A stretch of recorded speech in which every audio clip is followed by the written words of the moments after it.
بسم الله الرحمن الرحيم الحمد لله والصلاة والسلام على رسول الله وعلى آله وصحبه وله. السلام عليكم ورحمة الله وبركاته. Welcome to the Fiqh class. Today inshallah we will conclude with the book of oaths, and hopefully we will begin with the book of vows. Now, one issue that we need to discuss, and that's where we will begin, is the intention of the one who takes the oath. Let's say you took an oath. By Allah, I will not do this. Or by Allah, I will do this. That's your oath, yourself. But if you were asked to take the oath, an example, I asked you, did you take the $10 that are here? And you said no. And I will tell you, swear by Allah that you did not take it. And you say, by Allah, I did not take the $10. And the $10 is gone. Now my intention is what? To ask you whether you took the $10 or not. You swore by Allah that you did not take the $10. But you asked someone to take it for you. And it is with you.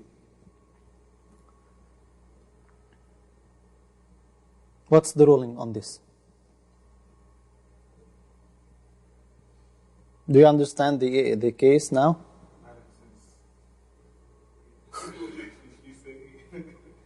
Whose intention counts? Because my intention is to know whether you took the $10 or not. Eventually you took them. But you swore by Allah that you did not take them. And you are correct, you did not take them. Someone else took them for you.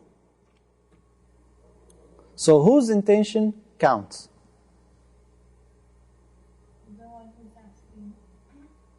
The one who's asking or the one who's taking the oath? Yeah, the one taking the oath, he's lying. Why he's lying? Well, because he's He did not lie, he did not take it. like a trick. Both, it cannot be both. Because my intention is different than yours. But he has no right to swear by Allah unless, You're right. You said by Allah, I did not take the $10 and you did not take them. Someone else took them for you. Or another case where I ask you, did you take the $10? And you say, by Allah, I did not touch them with my hands. You extended your toes and you took them with your toes. Okay? So whose intention counts?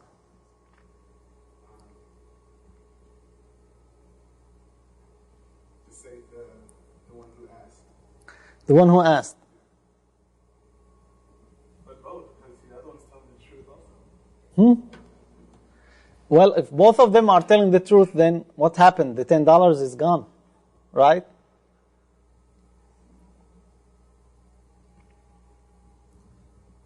Scholars differed on this. But they agreed that before the judge, it is the intention of the judge or the officer or the imam. Before the judge, it is what you are asked to take an oath by or for. Other than that, there is difference of opinions.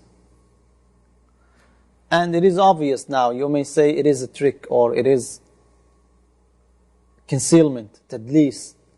But still, someone would come and argue and say, I'm asked to take an oath, I took an oath, I did not lie in it. You cannot hold me accountable.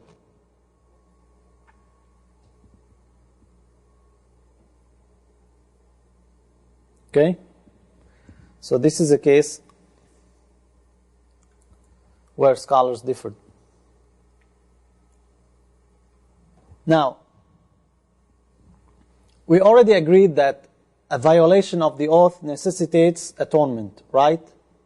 And we already asked the question, how the oath is violated. Either by doing what you took an oath not to do, or by not doing what you took an oath to do, right? That is a violation. Now, how the violation is atoned, the oath, the kafara, how is it performed? What do? You took an oath, by Allah, I will not go to Walmart. And after 2 hours, you went there. You're asked, didn't you say you will not go? You said, yes. I said, but I broke my oath. So what? What should you do? Fast 3 days. Is that how you atone?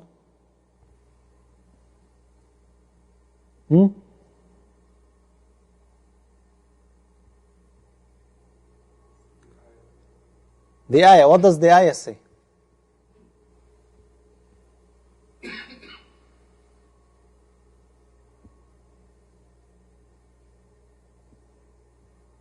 Come on. This is something that could happen every day. Didn't you ever take an oath and you broke it? Inshallah, no? Fast 3 days. Do you agree on this falsehood? There is?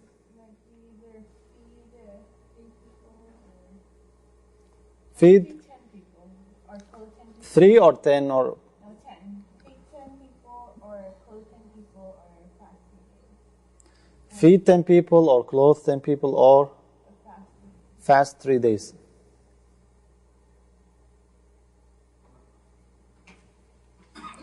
days.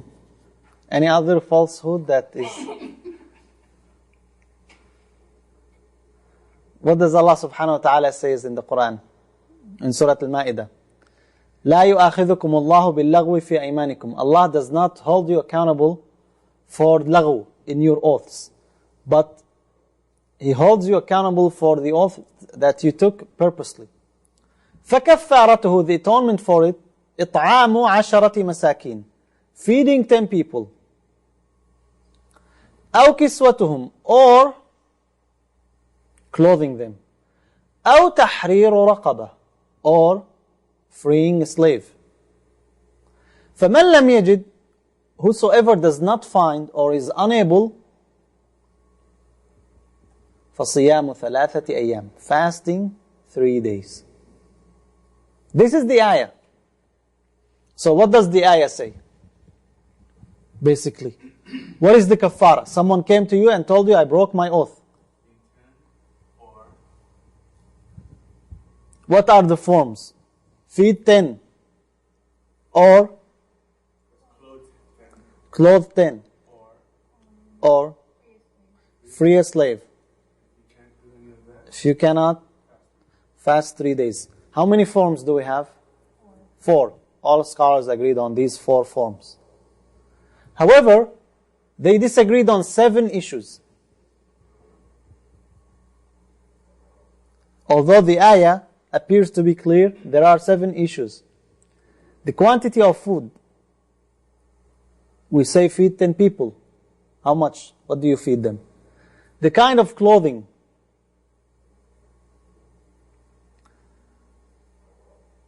The days.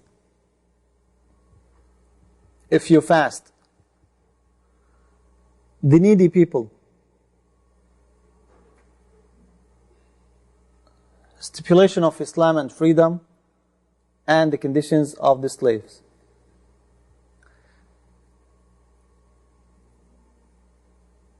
Now the first issue, before the quantity of food. These 4 forms, how the process happens. Like, what do you do first? Feed 10. What if you could not feed 10? Clothe 10. You could feed 10, but you have a shopping center and you have lots of clothes. So you said, I will not pay food to feed them. I have already clothed. I will give them clothes. You can. Or. So it means you have a choice. Or Free a slave. Yes, you have lots of slaves, and you said, I will free a slave instead of feeding 10 people. Is that permissible, or you have to start? That's the opinion of the majority. Other scholars said no, it is in order. First, you need to look if you are able to feed. If not, then you clothe. If not, then you free a slave. Okay, if we say you feed 10 people, what do you feed them? Pizza?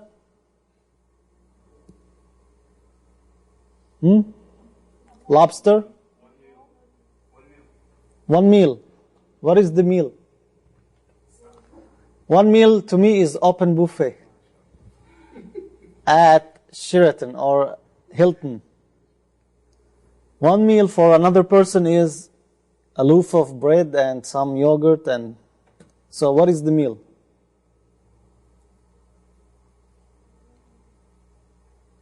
You should feed them as you would feed yourself.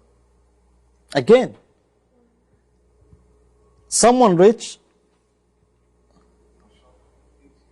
he goes every day to different restaurant, $60, $70 per meal. He took an oath. His friend is poor. His poor friend goes to $4 restaurant. And both of them took an oath, both of them broke it. So they came to you. You tell the first one, you pay $60, and the second one you tell him pay $4. That's what they eat.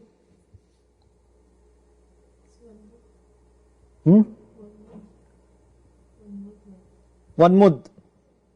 Or isn't the reasoning to that you feel the wrong that you did?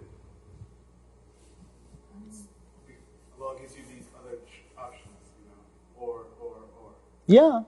Now about food. What is the quantity? Salman said one mud. One mud of what? Wheat, barley. Good. Some scholars said it is one mud.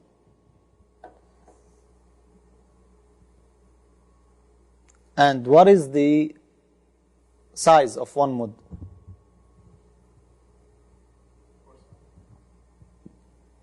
One mud is 4 sa'.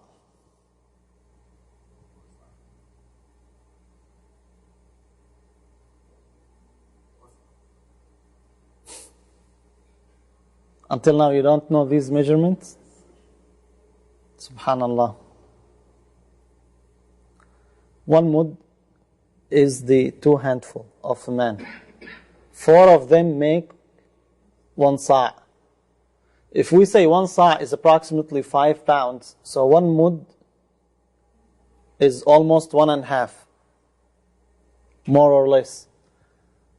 1.5 pound. For how many? 1 person. So you pay 1 mud and your yameen is how many persons? 10, exactly. So you pay 10 muds. For every person, 1 mud. So if we converted that to our time now, how many pounds you have to pay? Approximately 15 pounds. Of what?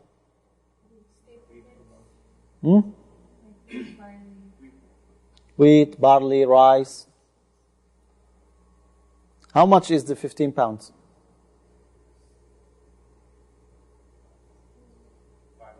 Approximately $5. So that's the kafara of the yameen.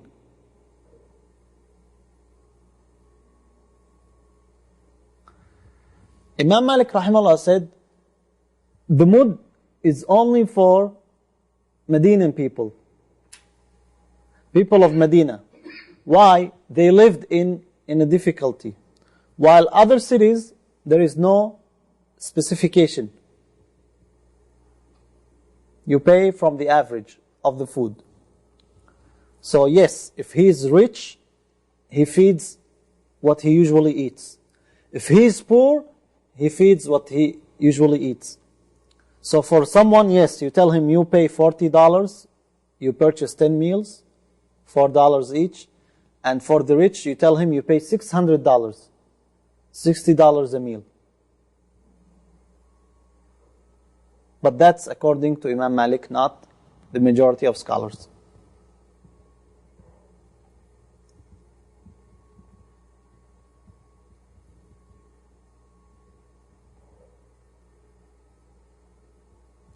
Abu Hanifa rahimahullah said, you give half sa' of wheat and 1 sa' of barley or dates.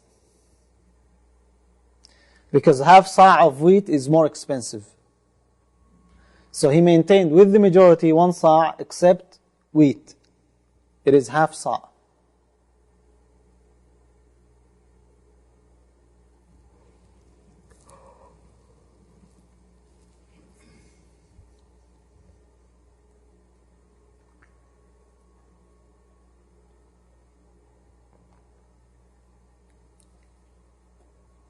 Next issue.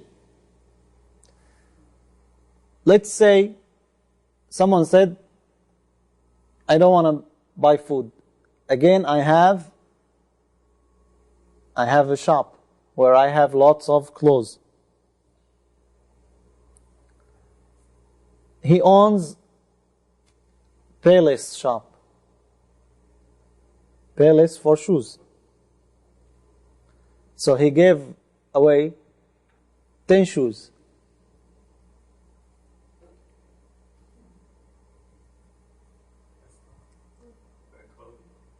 Is that clothing? No? Why not? Isn't it covering your foot? Yeah. And the brand that he has is expensive. Maybe one pair of shoes is like $20. So he gave up 10 pairs of shoes.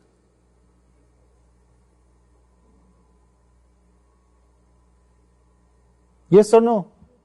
What do you give then? What kind of clothes to cover the body? T-shirt. I don't wear t-shirt, I wear thobe. Do you have to give thobe? Women. Do you give according to men or women?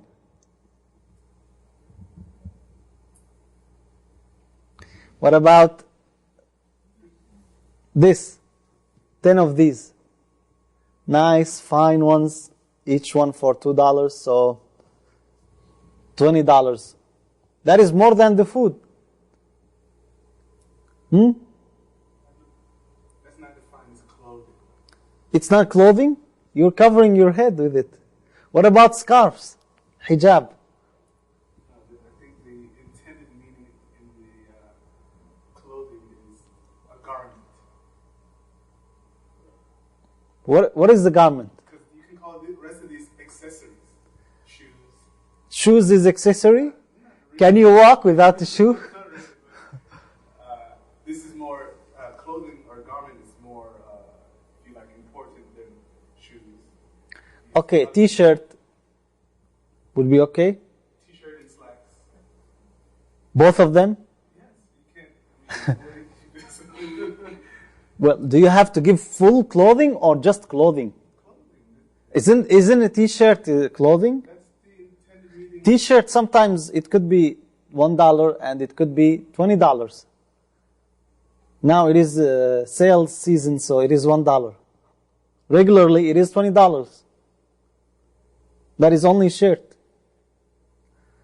Because again, you need to think of the poor and you need to think of the one who took the oath. What if he took 3-4 oaths? You tell him to pay $400?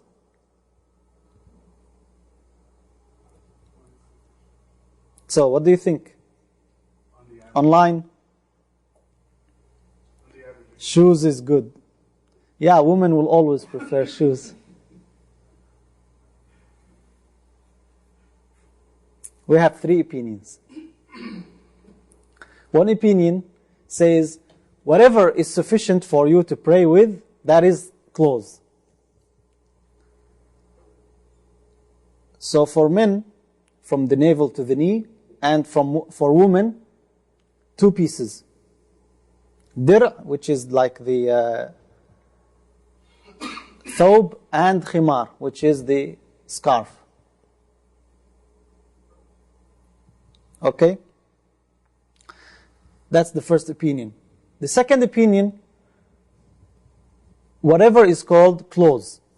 Anything that is called clothes is sufficient.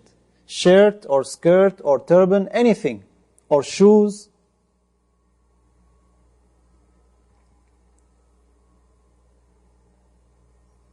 Or jacket.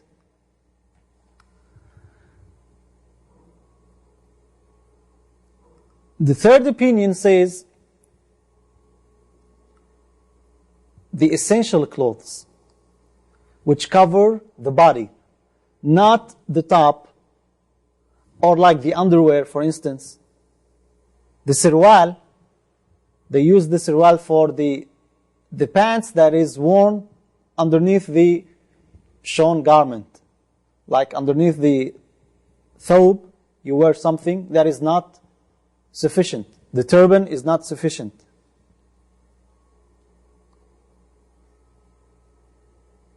So how many opinions do we have? 3. So now if someone came to you and told you, I own Walmart store, and I have all types of clothes, and I took an oath, I violated it, what should I give? What do you tell him? Shirt and pants. For everyone. For everyone.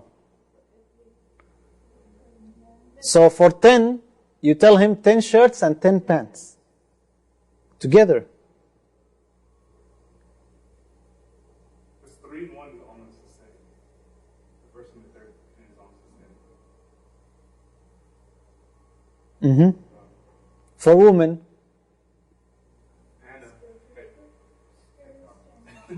so 3 articles of clothes.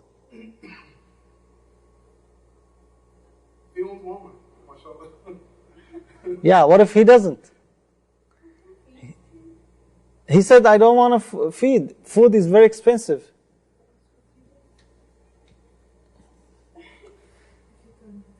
He can, but again, if his salary is only $600 per week or per 2 weeks, and you tell him to pay $200 for the oath that he violated, we have a new opinion. We have a new opinion. You let them go to the store and they choose.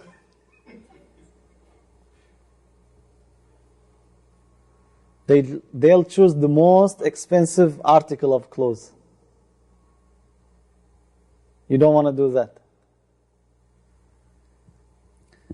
The number to be fed or clothed.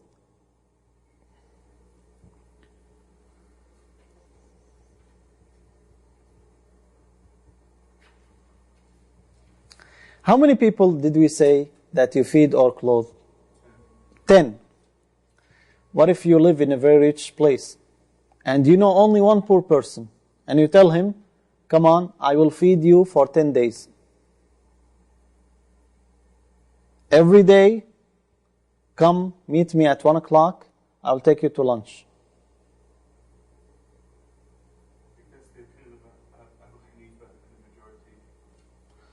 One poor person for 10 days, just like 10 people for 1 day. What's the difference?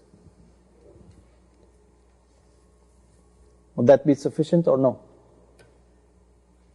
Depending on your usul of how you read the ayah, 10 persons. That's what the ayah says. The atonement is to feed 10 people. Now, did you feed 10 people? You fed one person for 10 days. So, it is not as what the ayah says exactly, but that's what Abu Hanifa rahimahullah said. He said it is the same. The majority say you have to have 10 people. Now, you took an oath and you were told you have to feed 10 people. So you said, okay, you cooked the meal, you brought 10 muds, 15 pounds of rice, you cooked them, you added even chicken, and you went out in the masjid and you said, I need 10 people to come and eat. And the imam also, come and eat. And 11 people came, not only 10. Would that be sufficient? No? Because the ayah says, miskin. Yeah, إطعام عشرة مساكين. It has to be what? Needy and poor. Okay, so rich cannot be fed. It's a gift. You want to call one? It's a gift, but if he took one, then there is only 9. You're going to have to feed someone else. Okay, we feed only the needy and the poor. You went downtown and you took 10 people. 5 of them homosexuals, 5 of them Christians, and you said, come on, they are poor, they are homeless. Yeah, there's no distinction of religion or... No discrimination. One nation under God. Right? Is that sufficient or no? Come on. Okay. You went and you looked and you saw there are slaves. So you said, I will feed those slaves because they are in the dire need for food.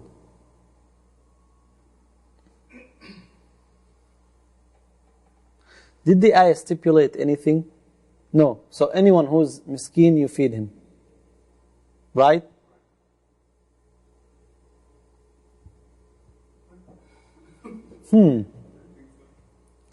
The slave, who has to feed him? His owner. So he has something sufficient for him. Why you feed him?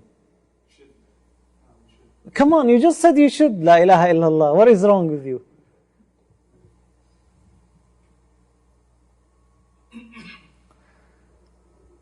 The poor has to be a free Muslim. That's the opinion of the majority. Abu Hanifa rahimahullah said, the ayah is general, so no problem. Bring those Christians, bring those atheists, feed them. The ayah said miskin, he is miskin, so you feed him. Is his opinion strong? What do you think? That's stronger? Which opinion? It doesn't stipulate, or that's all it says. That's all it says, but does that mean that's the only thing? We have other aspects. That's testimony here for poor and miskin. So Allah would have stipulated that also. What? That didn't aspect he would be from the Muslims. Do you give zakat to a non-Muslim? No. What about sadaqah? What about the kafara here, this atonement? Do you give it to non-Muslim? Even if the ayah did not stipulate that. Isn't that implied? Isn't that understood? What about the free? Again, these are two strong opinions. Now, when do you atone?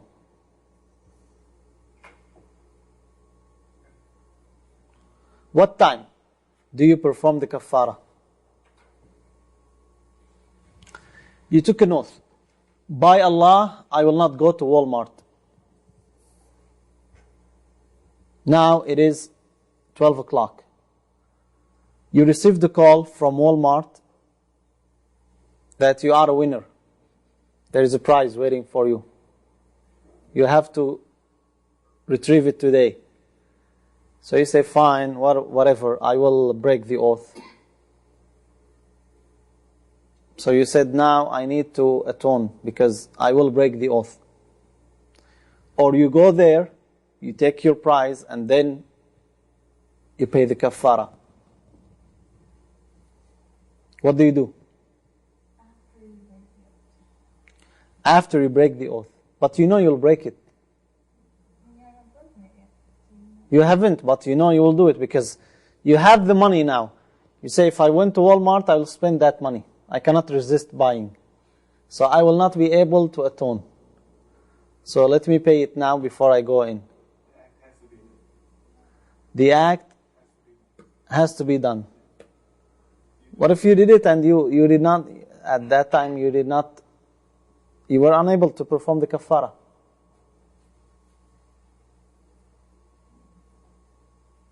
Okay, this issue where scholars differed. Some of them said there is no kafara before the oath is indeed violated. The intention or the determination is not enough.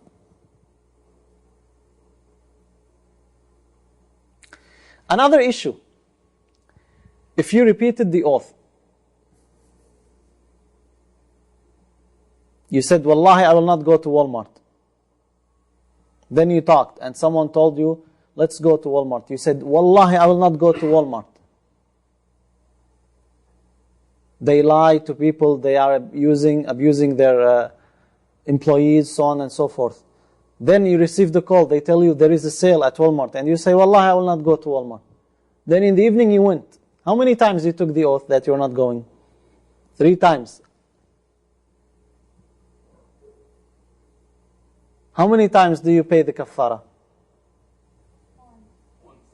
Once? Discount? It's about the same. The same what? Same oath. Same object of the oath. Same object of the oath, but you did not say it once. You said it how many times?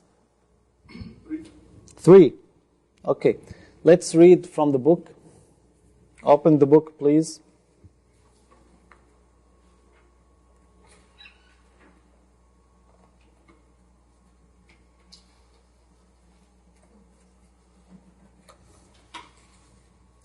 The class today begins at page 499. But we will not read from the beginning.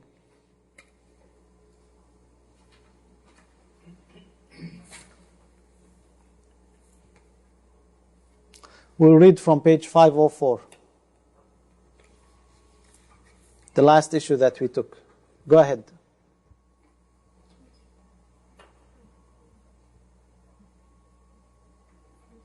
Open the mic.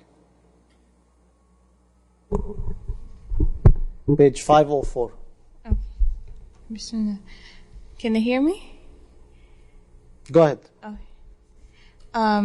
Section 3. The time for the remittance of the oath and its violation. They disagreed about the time when the expiation remits the violation and erases its effect. Ash-Shafi'i said that when he makes the expiation, whether he does so after the violation or before it, the sin is remitted. Abu Hanifa said that the violation is not remitted except by the expiation that is made after the violation, not before. Both opinions have been related from Malik on the issue. There are 2 reasons for their disagreement. The first is that the variation in the narration of the saying of the Prophet ﷺ, he who swears an oath for doing something and then sees something that is better than it, he should do that which is better and make expiation for his oath. One group narrated it in this form, while another related it as he should make an expiation for his oath and do that which is better. So, what do you understand from the hadith? The Prophet ﷺ said you should do what is better and expiate. While in another narration, you should do the expiation and do what is better. Imam Shafi'i rahimahullah said you can do either way. Abu Hanif rahimahullah said no. It has to be done when? After. The apparent meaning in the second narration is that expiation may be made before the violation, and the contrary meaning is found in the first version. The second reason arises from their dispute over whether the advancement of a duty before its due time is valid. When the due time for the expiation? When you have to atone? When it is due? After you violate. So before violation, is it time or no? Can you pray before it's time? You cannot. Can you pay zakah before it's time? Yes, you can. So which one is it here? Right? Okay, next page, 505. In the middle, they disagreed over. They disagreed over when he swears a single oath by using more than one attribute out of the attributes of Allah. By Allah, the most merciful, the most gracious, the One, the Almighty. I will not go to Walmart. And then you go. Or someone says, by the 99 known names of Allah subhanahu wa ta'ala. Okay? So, do you tell him you have to pay 99 kafara? As to whether the number of expiations should correspond to the number of attributes included in the oath, or whether there is a single expiation for this, Malik said that the expiation in this oath will vary according to the number of attributes. Thus, the person who swears by the hearer, the knower, and the wise is liable for 3 expiations. 3 expiations. A group of jurists said that if he intends it to be a continuous expression and enumerates these as a single statement, there is single expiation for him if there was a one oath. The reason for their disagreement is the criterion for judging single or multiple oaths, and this refers to the form of speech or to the number of things enumerated in the speech that is expressed as an oath. Those who took into account the form of speech said that there is one expiation, while those considered the number of things included in the expression, which can be sworn to individually, said that the expiations may vary according to the number. Okay. We'll stop here, inshallah.